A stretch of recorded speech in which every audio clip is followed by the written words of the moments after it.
in the presence of our dean.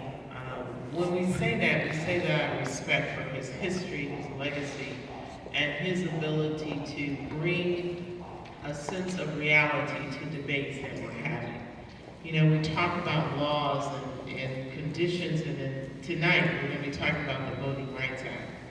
But he has been in the seat of Congress, working on these laws, seeing the little slips and slides that have happened over the years. I want to thank all the distinguished guests who are here at the table. I will be with you for a period, but I will have to transition shortly. This is what I want to be really clear in my concern. We in America, under our Constitution, have the right to vote. We often talk about the people's house.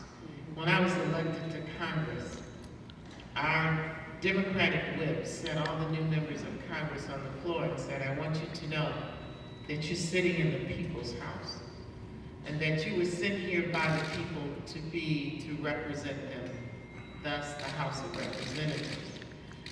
And he also said something that kind of caused me to pause, because we sit in Congress on one side, the left side, the Democrats sit on the right side, the Republicans sit. So I want you to know and respect something, that those people on the other side of the aisle were sent here the same way that you were sent here. And you are to engage in debate and to fight for those issues that you know are right, to be the voice for your people that you represent. Now I want to talk about the Voting Rights Act. Ladies and gentlemen, elections have consequences. And while I'm sitting there having this heated debate right now on gun control and seeing the obstruction of our democratic process, and I hear sometimes how today truth doesn't carry a lot of weight.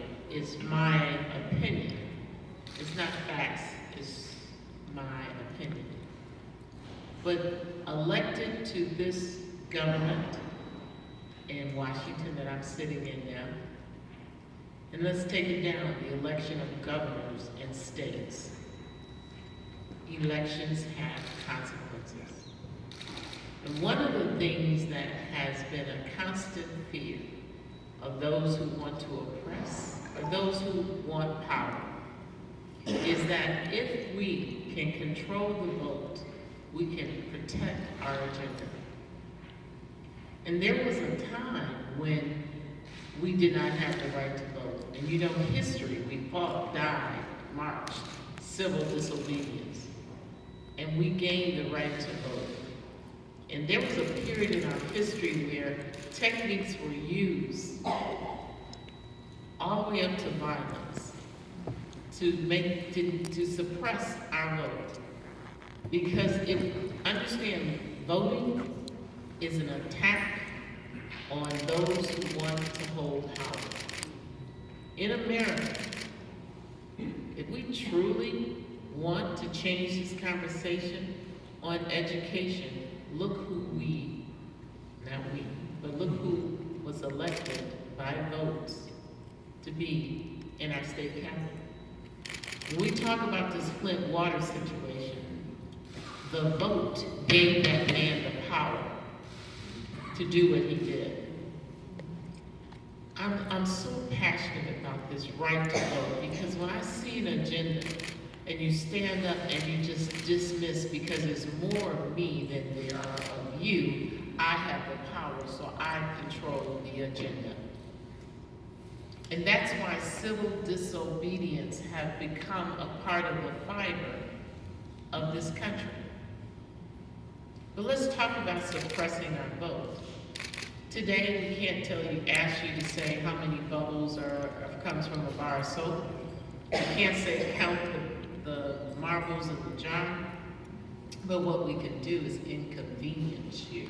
So if there is a voting poll, and this has actually happened, and Representative Sewell, who represents Alabama, they strategically closed the voting polls in the poor minority areas and kept them open in the more affluent white areas. We didn't stop you from voting, they're saying. You still can vote, you just have to go to this one. Oh, we don't have transportation. Oh, I have to work. And so for me to take a bus across town to vote and then get to work where I am barely surviving on my salary, I gotta make a choice. And they are hoping and betting on the choice will be, I'll stay at home. And that's a check, I get to keep my power. A simple thing like closing a voting poll. Simple things like, when you hear my vote doesn't matter, it doesn't make a difference, don't think there is an agenda to promote that in poorer communities. They don't care about you, it doesn't mean anything. Who cares about you? That sense of hopelessness, because when I'm hopeless, I don't have a job, my children are being educated, then I'm a working poor, and if I do work, I'm still not able to provide for my family. Preach. Hopelessness is the greatest deterrent to voting. So this voting issue, don't think for a minute we're just going to talk Constitution and laws. This is about an agenda and power in America. And there's some great minds that are strategically, every day, trying to find a way to keep power, because you know power is never relinquished. So today, as we talk about this, and these brilliant minds who have studied this, and to our dean, and some of you who have lived through it, I just want to take this moment and say that have that opportunity to do civil disobedience here in 2016, to me, just solidifies that I'm in the right place. And I'm gonna use every inch of my power. And we scream, vote, please vote. But we gotta address that sense of hopelessness. We have to make sure, why do we get buses on election day? Because we're trying to eliminate every excuse and the barriers that are placed there. So while we talk about fighting and promoting this law and removing the barriers legislatively, we have a job to do here on the ground. So those of you who are fighting for education of our children, you are actually fighting on our voting rights. Because that child who's educated, that child who knows they have options, that's the person that will usually go to the poll. How people are dying in their prisons. You know, think about every one of our imprisoned African Americans. Think about not being able to vote. So thank you so much for being here. I want you to know that being here and being given that opportunity to sit in Congress and to use my voice, I'll never, ever disrespect it. Never. Thank you. Right ahead.